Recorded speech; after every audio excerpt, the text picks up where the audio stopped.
मित्रों, मैं सौरभ शर्मा और आप देख रहे हैं आरजे न्यूज में आपका स्वागत है। वहीं आपको बताते चलें कि राष्ट्रीय जागरण युवा संगठन के महाराष्ट्राध्यक्ष सुदेश गुप्ता के नेतृत्व में दिन प्रतिदिन चल रहे भोजन वितरण की श्रृंखला में आज उन्होंने भारतीय जनता पार्टी के ब्रज प्रांत के क्षेत्र उपाध्यक्ष हर्षवर्धन आर्या, सतीश काते, मम्मा, हरजीत सिंह लाली, कमल जगवानी, अभिषेक सक्सेना के साथ भोजन तथा खाद्य सामग्री का वितरण तथा उन्होंने कहा ये श्रृंखला हमारी निरंतर जारी रहेगी। वहीं वहीं आपको बताते चलें कि आज सृजन वेलफेयर सोसाइटी द्वारा राहत सामग्री तथा एनर्जी ड्रिंक का वितरण किया गया तथा सृजन वेलफेयर सोसाइटी अध्यक्ष दीक्षा सक्सेना ने बताया कि हमारे द्वारा दिन प्रतिदिन जरूरतमंदों के लिए भोजन तथा राशन का वितरण किया जा रहा है और हमारे प्रधानमंत्री मोदी जी का आह्वान है कि इस लॉकडाउन में कोई भूखा ना सोए श्रृंखला को दिन प्रतिदिन हम लोग जारी रखेंगे, ये कार्य निरंतर चलता रहेगा।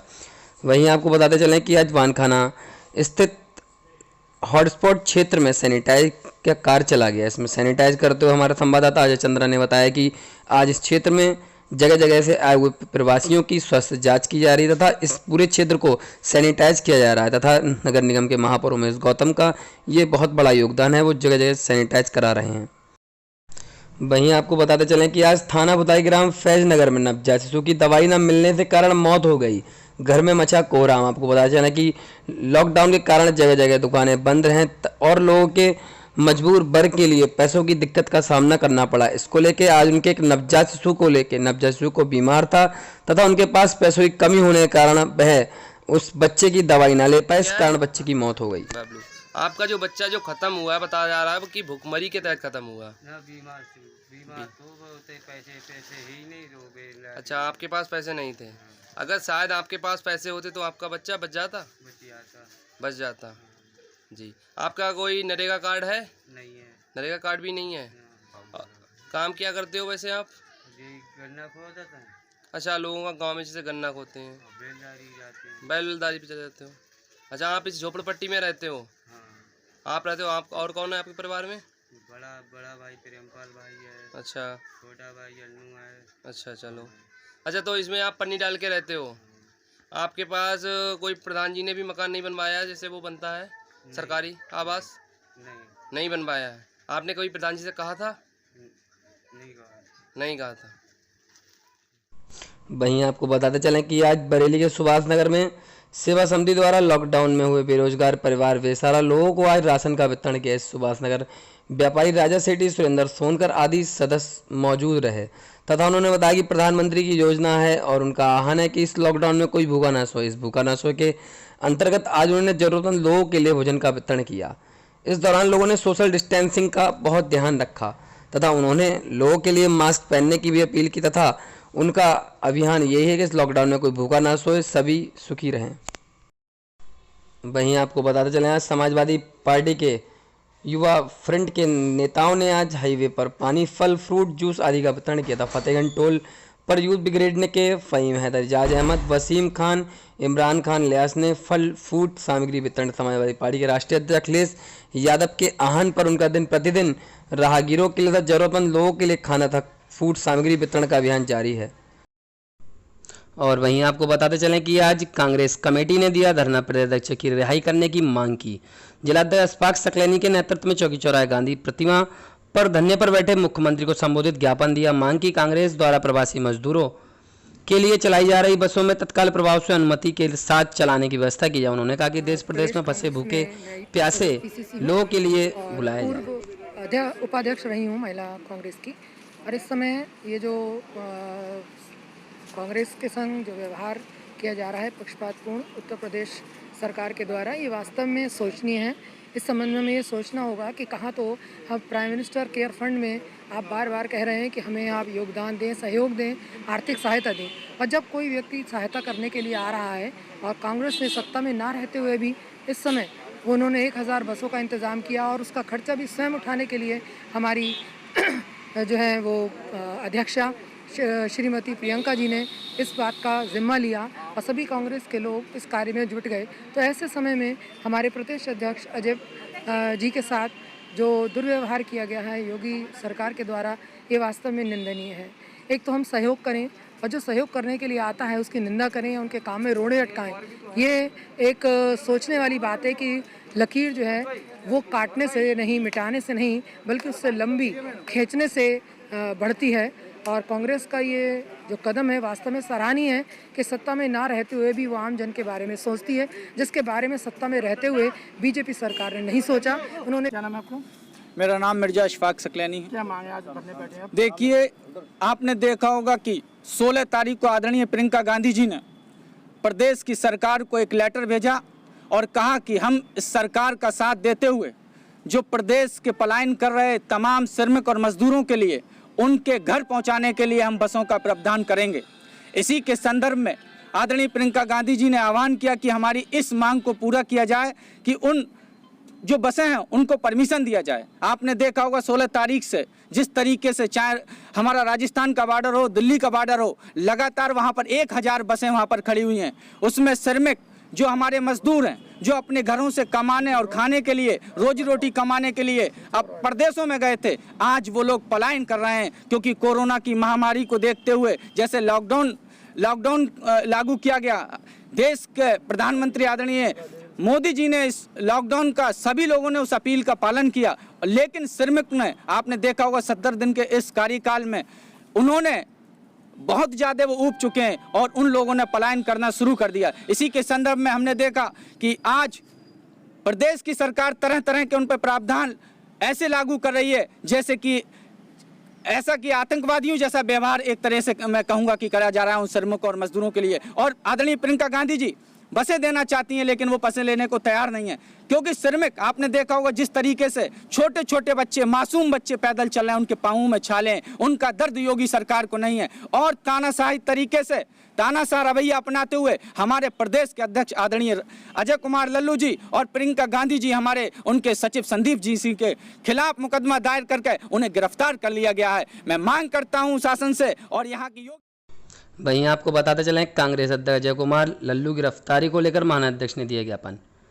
उत्तर प्रदेश पुलिस द्वारा कांग्रेस अध्यक्ष अजय कुमार लल्लू गिरफ्तारी किए जाने पर प्रियंका के निजी सचिव संदीप सिंह पर रिपोर्ट दर्ज कराने पर महानाध्यक्ष चौधरी असलम मियां के नेतृत्व में आज मुख्यमंत्री को संबोधित एक ज्ञापन दिया गया। ज्ञापन में बताया कि पीसीसी अध्यक्ष श्री अजय कुमार लल्लू की गिरफ्तारी कड़ी आलोचना की प्रदेश सरकार संवेदनशील होकर देश प्रदेश में भूखे प्यासे लोगों के लिए घरों से जाने से रोकने के लिए मना की। जी, मैं डॉक्टर मेहंदी हसन कांग्रेस पार्टी से अधिकृत एमएलसी का प्रत्याशी हूँ।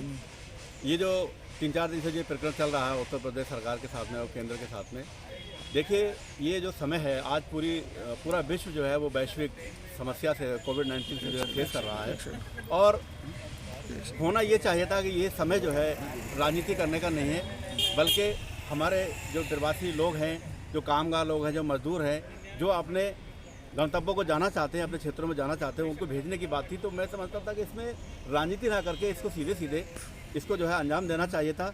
और इस क्रम में जब कांग्रेस पार्टी जब आगे आई तो हमारे प्रदेश के अध्यक्ष अजय कुमार लल्लू जी को आगरा में जिस तरह से जो है पुलिस ने उनको हिरासत में लिया, मैं उसकी कड़ी निंदा करता हूँ। और प्रदीप जी के साथ, संदीप जी के साथ में जिस तरह से घटना हुई है उसकी भी मैं निंदा करता हूँ। तत्काल प्रभाव से उन्हें छोड़ना चाहिए और छोड़ने के बाद में हमें लोगों को अपना काम करना चाहिए, सरकार को भी देश के हित में काम करना चाहिए। धन्यवाद। मामला ये है कि जिस तरह से आपको मालूम है पूरे देश में उद्योग चौपट हो चुके हैं, बंद हो चुके हैं, व्यापार बंद हो चुका है।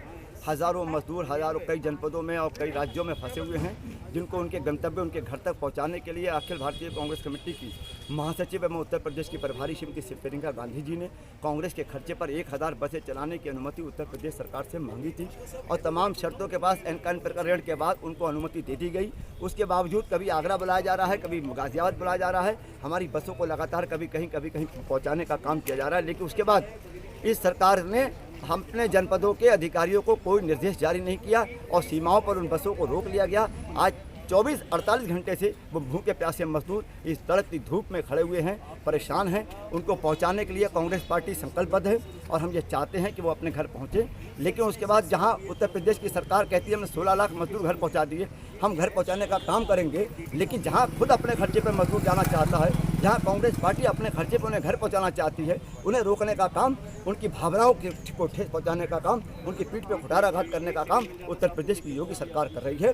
और इसी के परिप्रेक्ष्य में जब हमारे अध्यक्ष जी को गिरफ्तार किया गया है, जो लल्लू जी को गिरफ्तार किया गया है, हम आलोचना करते हैं, निंदा करते हैं और तत्काल रिहाई की उनकी मांग करते हैं, बिना शर्त रिहाई की मांग करते हैं। हमारे प्रियंका गांधी के निजी सचिव संदीप सिंह जी ने जो उन्होंने अनुमति मांगी थी बेवजह दबाव बनाने के उद्देश्य से उत्तर प्रदेश की सरकार ने उन पर मुकदमा कायम किया है। हम उस मुकदमे को भी वापस लेने की मांग करते हैं। हम यही चाहते हैं कि वो प्रवासी मजदूर अपने घर पहुँचे, अपने बच्चों के साथ पहुँचे। यही हमारा। वहीं आपको बताते चले आज सिविल लाइन्स के रहने वाले लोगों ने कोरोना वायरस का स्वागत कर आयोजन किया, जिसमें असेंबली ऑफ बिलीवर्स चर्च त्रासी सिविल लाइन्स के पोस्टर अनिल मैसी द्वारा कोरोना वायरस लिली और एलिस शर्मा राजेंद्र लाल के द्वारा प्रार्थना की गई। क्वारंटीन होकर 1 महीने बाद घर लौटने पर डॉक्टर चार्ल्स डॉक्टर मिसेज द्वारा लोगों का फूल बरसाकर स्वागत किया था। फूल देकर गुलदस्ते देकर उनका स्वागत किया गया। इसी मौके पर जिला हॉस्पिटल की नर्सिंग संघ की अध्यक्ष नीरा लाल द्वारा तीनों का स्वागत अभिवादन किया। आंवला के धर्मेंद्र कश्यप के प्रतिनिधि देवेंद्र साहू ने प्रशस्ति पत्र देकर माला पहनाकर पुष्प बरसाकर स्वागत किया, जिसमें आस्टिन डेविड, राहुल दादाजय शर्मा, सुशील प्रेम, फीतेश सिंह, श्रीमती कतम आदि लोग उपस्थित रहे। लगी थी और वहाँ पे हम लोगों ने बहुत ही अच्छे से कार्य किया और वहाँ बहुत ही पेशेंट थे। हम लोग 18 पेशेंट को जब आए ड्यूटी पूरी कर तो 18 पेशेंट को छोड़कर आए और बहुत अच्छे से पेशेंट भी जो थे वो हमारे बहुत अच्छे थे, बहुत अच्छे से मतलब बात सुनते थे, हर काम करते थे जैसा कि हम लोग उन्हें बताते थे और किसी तरह की कोई भी उनको दिक्कत नहीं हुई, ना कि हमें उनकी तरफ से और ना ही हमारे उनकी तरफ से। आप परिवार से दूर रहे थे जी, अब जब हम इस जॉब में आए हैं तो थोड़ा तो जोखिम उठाना ही पड़ेगा और हमें बहुत खुशी है कि हम इस लाइन में आए और क्या कहते हैं हम अपने मरीजों के साथ साथ इस स्पेशल ड्यूटी को कर सके, इसके लिए हम बहुत ही खुश हैं और सरकार का भी तहे दिल से शुक्रिया अदा करते हैं कि उन्होंने हमें इसका मौका दिया और हम इसमें सहभाग ले सकें। मैं लिली मैसी और डिस्ट्रिक्ट हॉस्पिटल में मैंने कोरोना वार्ड में ड्यूटी की और डर की तो कोई बात नहीं थी और बिल्कुल लास्ट मोमेंट पे 30 तारीख को पता चला कि जो महेश सुभाष नगर का पेशेंट था उसका कोरोना पॉजिटिव आया है। लेकिन मैं परमेश्वर का धन्यवाद करती हूँ क्योंकि परमेश्वर ने अपना ऐसा आत्मा दिया है कि जब हम काम करते हैं तो उसके ऊपर विश्वास करते हैं और किसी बात से नहीं डरते और सब बातों में परमेश्वर ने हमारी सहायता की और अच्छे से ड्यूटी कर सके, क्वारंटीन हो सके और जब हम वहाँ से बिल्कुल हेल्दी स्वस्थ होकर निकले हैं तो इस बात के लिए सिर्फ परमेश्वर का धन्यवाद करते हैं।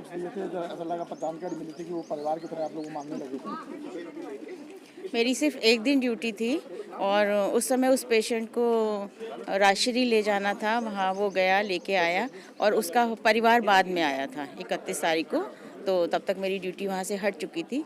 लेकिन अपने मॉरल सपोर्ट के द्वारा, उनको समझाने के द्वारा हमारे बाद और जिनकी ड्यूटी थी उन लोगों ने सबने अच्छे से ड्यूटी की और मैं सब बातों के लिए सिर्फ यही कहती हूँ कि जब हम इस लाइन में हैं, इस प्रोफेशन में हैं तो अपने आप को पूरी तौर से परमेश्वर के हाथ में जब हम दे देते हैं तो हम सब बातों में अच्छे से ईमानदारी से ड्यूटी करते हैं तो वो हमें संभालता है। Thank you. क्या नाम है आपका? मेरा नाम है श्रीमती नीरा लाल।